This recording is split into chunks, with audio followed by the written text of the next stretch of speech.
પ્રકરણ 76 ભટકતી કીડી. હું નાનો હતો ત્યારે બિલોરી કાચ લઈને અમારા ઘરમાં ઓસરીમાં એકલી રખડતી કીડીઓ શોધતો. જ્યારે જ્યારે કાચમાં ઓસરીમાં કીડી રખડતી દેખાય એટલે હું તરત જ દોડીને પાણીનો ગ્લાસ ભરી આવતો. આવનારી આફતની કોઈ પણ જાણ વિના એ ભોળી કીડી તો ઓસરીમાં ચાલી જતી હોય. હું કીડીની આસપાસ ચારે તરફ ગોળાઈમાં પાણી રેડતો અને એના ચાલવાના બધા રસ્તા બંધ કરી દેતો. બિલોરી કાચમાં હું એ કીડીને જોતો અને હસતો. એ કીડી હેરાન પરેશાન થઈને ચારે તરફ ભાગમ ભાગ કરતી, પરંતુ કાચમાં મને દેખાતું કે કીડીની ચારે તરફ એની ઊંચાઈ જેટલી જ ઊંચી પાણીની દિવાલ હતી. જ્યાં સુધી પાણી ન સુકાય ત્યાં સુધી એ કીડી ત્યાં ફસાયેલી રહેતી, અથવા ક્યારેક કોઈ હતાશ થઈ ગયેલી કીડી પાણીમાં પોતાના શરીરને નાખી દેતી અને ડૂબતી ડૂબતી બહાર નીકળતી. મારા કરતૂત જોઈને મારી મોટી બહેન કહેતી, તને એક દિવસ ભગવાન આમ જ હેરાન કરશે, જોજે. 10મા ધોરણનું વેકેશન પૂરું થયું. પરિણામ સારું આવ્યું. રાજકોટમાં એક સાયન્સ સ્કૂલમાં મારું એડમિશન થયું. મારી બહેનના કહેવા મુજબ ભગવાન મને 10મા ધોરણ સુધી તો હેરાન કરવાનું ભૂલી ગયેલા, પરંતુ ઘર છોડીને એકલો રાજકોટ ભણવા ગયો અને હોસ્ટેલમાં રહેવાનું શરૂ થયું એવું જ ભગવાને મારી ચારે તરફ પાણી રેડ્યું. હું 2 વર્ષ સુધી પેલી કીડીની જેમ એવો ભટક્યો કે રોજ મને અહેસાસ થતો ગયો કે મારે આ દુઃખને સુકાવાની રાહ જોવી પડશે, અથવા એમાં ડૂબીને આગળ ચાલવું પડશે. 16 વર્ષે મેં 10મું ધોરણ પૂરું કરીને ઘર છોડ્યું. મારા મા બાપ ઘરે એકલા વધ્યા. અમે 5 ભાઈ બહેનમાંથી સૌથી મોટી 3 બહેનોના લગ્ન થઈ ચૂક્યા હતા. બાકી વધેલા ભાઈ બહેનને બાપુએ બહાર ભણવા મોકલવાનું વિચાર્યું. મને રાજકોટ મોકલ્યો. બહેનને સુરત અમારા માસીને ઘરે રહીને ભણવા મોકલી. જ્યારે હું રાજકોટની બસમાં બેઠો ત્યારે જ અંદરથી અવાજ આવેલો કે તું પેલી કીડીની જેમ ફસાઈ રહ્યો છે. દુઃખની દિવાલો આસપાસ ચણાઈ રહી હતી. બા યાદ આવતી હતી. બાપુને ભેટવાનું મન થયા કરતું હતું.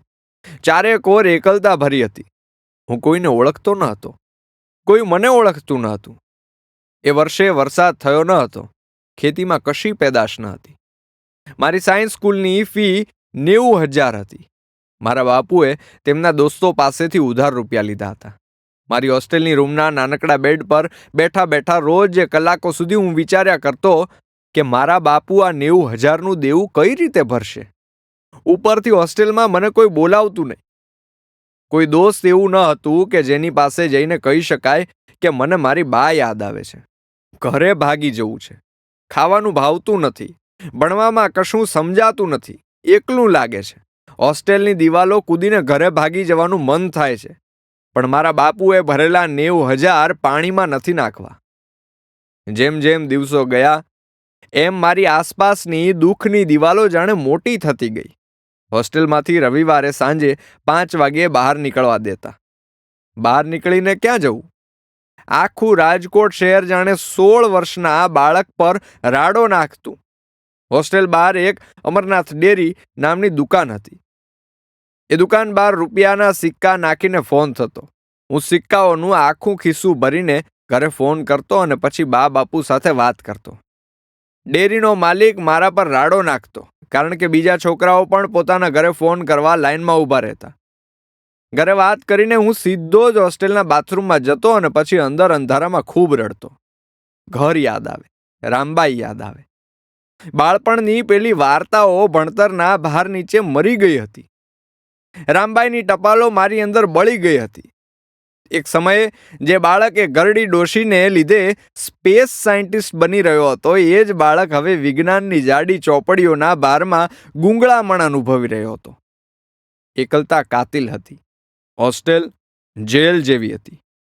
ખાવાનું જેલના કેદીઓથી પણ ખરાબ હતું. હું એકલો ભણતો, એકલો ખાતો, એકલો ભણવા જતો. સ્કૂલમાં ક્લાસમાં પહેલી બેન્ચ પર બેસીને મેથ્સ, ફિઝિક્સ, કેમિસ્ટ્રી સમજવા ખૂબ પ્રયત્ન કરતો, પરંતુ કશું સમજાતું નહીં. હું ગણિતના સમીકરણો ગોખવા લાગ્યો. કેમિસ્ટ્રીના અણુસૂત્રો કાગળમાં લખીને હોસ્ટેલમાં મારા બેડ પાસે દિવાલ પર લગાવવા લાગ્યો. રોજનું સતત ગોખણિયું લેસન, સતત પરીક્ષાઓ, સતત 12મા બોર્ડમાં ઊંચા ટકા લાવવાનું દબાણ, સતત એકલા આવતા ખરાબ વિચારો. બધું ભેગું થયું. 10મા બોર્ડમાં 85% સાથે પાસ થયેલ છોકરાને 11મા ધોરણમાં 60% આવ્યા. દિવાળી પર ઘરે ગયો ત્યારે સગાવાલાઓના ફોન આવ્યા. એક જ સવાલ, કેમ ઓછા ટકા આવ્યા?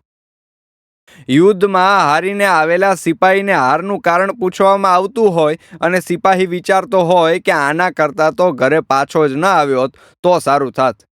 એવું જ મને લાગ્યું. 12મું ધોરણ આવ્યું. બધું પ્રેશર 1000 ગણું થઈ ગયું. મારી બાએ થેલા ભરીને મોકલેલો નાસ્તો પણ સડવા લાગ્યો.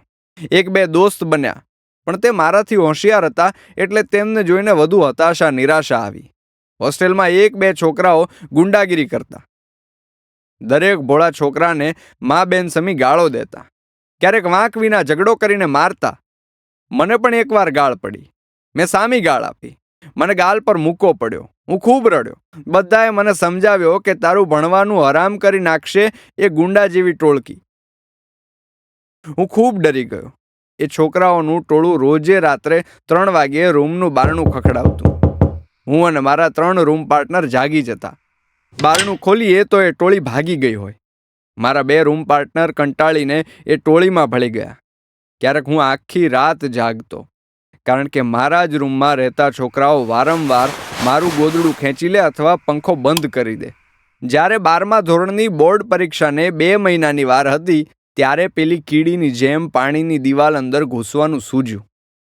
હું હતાશાના એ દરિયામાં પડ્યો, ડૂબ્યો, તડફડવા લાગ્યો. મેં ખૂબ વાંચ્યું. ગોખણિયું મગજ અને ઉપરથી અતિશય ઉજાગરા. સતત એક ધ્યાનથી બધું યાદ રાખીને 3 મહિનામાં આ દુઃખનો દરિયો પાર કરવાની મથામણ કરી. જેમ લાઇટ જતી રહે અને લેમ્પ બંધ હોય અને પછી અચાનક લાઇટનો મોટો ઝટકો આવે કે જેથી લેમ્પની અંદરની ધાતુનું ગૂંચળું 1 સેકન્ડ માટે ખૂબ ચમકીને પછી સીધું બળી જાય અને લેમ્પ ઉડી જાય, એમ જ્યારે પરીક્ષાને 1 મહિનાની વાર હતી ત્યારે મારા મગજની ચેતાઓ ઉપાધિના ઝટકાઓને લીધે બળી ગઈ. એ રાત્રે 4 વાગે હું ઉઠ્યો. પેન અને નોટબુક લીધા. હોસ્ટેલના ધાબા ઉપર જવાની મનાઈ હતી છતાં હું ધાબા પર ગયો. ઠંડી હવા હતી, ચાંદો હતો, તારલા હતા. બાજુના બિલ્ડિંગના લેમ્પનું પીળું અજવાળું હતું. મેં નોટબુક લીધી અને લખવાનું શરૂ કર્યું. માં, તારો દીકરો હારી ગયો છે. માં, તું ક્યાં છે? તારી છાતીમાં મારે માથું નાખીને રડવાની જરૂર છે. માં, મને આત્મહત્યા કરવાનું મન થઈ રહ્યું છે. કશું સૂઝતું નથી, કશું ભાન નથી. મારું મગજ અને શરીર ખોટા પડી ગયા છે. મારે નથી ભણવું. મને સતત એવા સપના આવે છે કે હું કોઈ રસ્તા પર ચાલ્યો જાઉં છું અને ચાલતા ચાલતા અચાનક સીધો જ એક અંધારિયા કૂવામાં પડું છું. કૂવાના તળિયે હું ઊભો તરફડું છું. તળિયેથી મને ખાલી ઉપર કૂવાના ગોળ કાંઠા અને આકાશ દેખાય છે. અંધારામાં હું દિવાલોને પકડીને રડું છું. શ્વાસ ઘટે છે. અંધારામાં એકલું લાગે છે. મોઢું સુકાય છે. આંસુડા આવે છે. હું દિવસો સુધી કૂવા અંદર મરવાની રાહ જોઉં છું. મરતો નથી. ક્યારેક મને ઉપર ગોળ આકાશમાં એક સમડી ઉડતી દેખાય છે. એ ધીમે ધીમે કૂવા તરફ આવે છે. કૂવા ઉપર આવીને એ સમડી કૂવાનું ઢાંકણ બની જાય છે. બધે સાવ અંધારું થઈ જાય છે. હું અંધારામાં મારા હાથ પગ પણ ઓગળી ગયા હોય એવું અનુભવું છું. મને એમ થાય કે આ કૂવાની દિવાલો હમણાં ચારે બાજુથી નજીક આવશે અને હું અંદર ચગદાઈ જઈશ. માં, આ ભણતર મારે માટે અંધારિયો કૂવો છે. મને અહીંથી લઈ જાઓ. મારે જીવવું છે. મને રોજે રોજ મરવાના વિચાર જ આવે છે. મારું કોઈ નથી. જેને ફોન કરું એ બધા મને ફોન કરવા કરતાં ભણવામાં ધ્યાન આપવાનું કહે છે. ભણવામાં હું ખૂબ ગોખું છું. કશું સમજાતું નથી. શિક્ષકો અહીં અલગ છે. શિક્ષણ વેપાર હોય એવું લાગે છે. મને થાય છે કે હું ધાબા ઉપરથી નીચે કૂદી જાઉં અત્યારે. હું કેવો હતો અને કેવો થઈ ગયો માં. જે છોકરો 1 થી 10 ધોરણ સુધી ક્લાસમાં હંમેશા પહેલા નંબરે આવતો તેને હવે નપાસ થવાની બીક લાગે છે. હું તારી ભેગો કેવી કેવી દુનિયાઓ બનાવતો. તારી ભેગું વિજ્ઞાનને સમજવું કેવું મજાનું લાગતું. યાદ છે બાળપણમાં મેં તને એકવાર બસમાં કહેલું કે મારે સ્પેસનો વૈજ્ઞાનિક બનવું છે. જે આકાશ અને તારલાઓને ટેલિસ્કોપમાં જોતા જોતા એકવાર આપણે બંને આખી રાત જાગીને અચરજના દરિયામાં ડૂબેલા હતા એ જ આકાશને જોઈને મને આજે અતિશય એકલું લાગે છે. મારા બાપુ કહેતા કે હું નાનો હતો અને જ્યારે મને ખૂબ તાવ કફ શરદી થયેલા અને ડૉક્ટરે કહી દીધેલું કે હું નહીં બચું, ત્યારે તમે મને જીવાડી લીધો હતો. મારા બાપુ કહેતા કે તમારો હાથ મારે માથે ફરેલો અને હું શાંત થઈ ગયેલો. અત્યારે મને જીવાડી દો માં, મારે માથે હાથ ફેરવીને કંઈક અજવાળું દેખાડો. હું નોટબુક બંધ કરીને ધાબાની પાળીએ ગયો. નીચે જોયું. 2 માળની હોસ્ટેલને લીધે ધાબું ઊંચું હતું. મન શૂન્ય હતું. અંધારું અંદર બહાર બધે જ હતું. અંદરનો લેમ્પ ભણવાની ચિંતામાં ઉડી ગયો હતો. કૂવો અને એની દિવાલો સંકોચાઈ રહ્યા હતા. શ્વાસ ઘટતા હતા. મારે જીવવું કે મરવું એવા વિચાર કરવાના ન હતા. આવું જીવવા કરતાં મરવું જ ગમે એવું હતું. મેં ફરી નીચે જોયું. હોસ્ટેલના ફળિયામાં હું કૂદીશ તો શું થશે એવો વિચાર આવ્યો. મેં આંખો બંધ કરી. હાથમાં રહેલી નોટબુક પેન પાછળ ફેંકી. બંધ આંખે મા બાપના ચહેરા યાદ આવ્યા. રામબાઈનો ચહેરો યાદ આવ્યો. દાદા બહેનો યાદ આવી. નીચે કૂદવાના નિર્ણયની અંતિમ ક્ષણ હતી અને હવાની ઠંડી લહેર આવી. કાનમાં એક શબ્દ જાણે સંભળાયો. શિવસે હું બાપ, શિવસે. હું ચમકી ગયો. આસપાસ જોયું. કોઈ ન હતું. ભણકારા હતા. રામબાઈ જાણે કાન પાસે આવીને કહી ગઈ, જીવજે. હું તરત જ દિવાલથી દૂર ગયો. નોટબુક અને પેન લઈને નીચે જોતો રહ્યો. રૂમમાં ગોદડું ઓઢીને મેં કોઈને સંભળાય નહીં એ રીતે રડવાનું શરૂ કર્યું. દિવસ ઉગ્યો અને સવારે 8 વાગે મેં મારા બાપુને ફોન કર્યો. બાપુ પાસેથી રામબાઈનો મોબાઈલ નંબર લીધો. રામબાઈને તરત ફોન કર્યો. આખી રિંગ પૂરી થઈ. મેં ફરી કર્યો. ફોન ઉપડ્યો. અવાજ આવ્યો. હાલો. રામબાઈનો ધીમો અવાજ આવ્યો. એ અવાજ સાંભળીને જ મારી આંખો દડ વહેવા લાગી. માં, મેં કહ્યું. તે ઓળખી ગઈ. મારો અવાજ લાંબા સમય પછી સાંભળીને રામબાઈના ગળે પણ ડૂમો ભરાઈ ગયો હશે. થોડી વાર પછી તે બોલી, હંધુય બરોબર છે ને બટા? મેં જવાબ આપ્યા વિના હા પાડી. કેવો યુગ આવી ગયો છે. સો આપણે આગા બેઠા બેઠા એ વાતો થાય છે. તે બોલી. મેં તેની વાતનો જવાબ ન આપ્યો. ભણવાનું કેવું હાલે છે? ફાવે છે રાજકોટમાં? તે બોલી. મેં જવાબ ન આપ્યો. ફાવે છે રાજકોટમાં? મેં ખોખારો ખાધો. મારી ચૂપકીદી સાંભળીને તેણે મારા બોલવાની રાહ જોઈ. મેં થોડી વાર પછી પૂછ્યું. હું નાનો હતો અને મને ખૂબ તાવ આવેલો. ત્યારે તમે મને બચાવેલો. યાદ છે? ત્યારે તમે શું કરેલું કે હું જીવી ગયો? રામબાઈ એ સવાલ સાંભળીને હસી પડી. તેનું હાસ્ય મારા મનને શાંતિ આપતું હતું. ઘણા સમયથી મારી સાથે કોઈ હસ્યું ન હતું. બેટા, એ તો મેં તને મારી સાથીએ વળગાડી નાખી રાત રાખ્યો અને સવાર સુધી કહેતી રહી કે જીવશે બાપ, જીવશે. અરે તું જીવી ગયો. મેં તરત જ ફોન મૂકી દીધો. મારા મનમાં ફાળ પડી.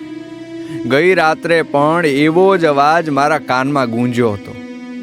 એવું તે શું મારી અંદર થયું હતું કે મને એકનો એક અવાજ જે બાળપણમાં મૃત્યુ નજીક સંભળાયો અને યુવાનીમાં પણ એવી જ ક્ષણે સંભળાયો હશે.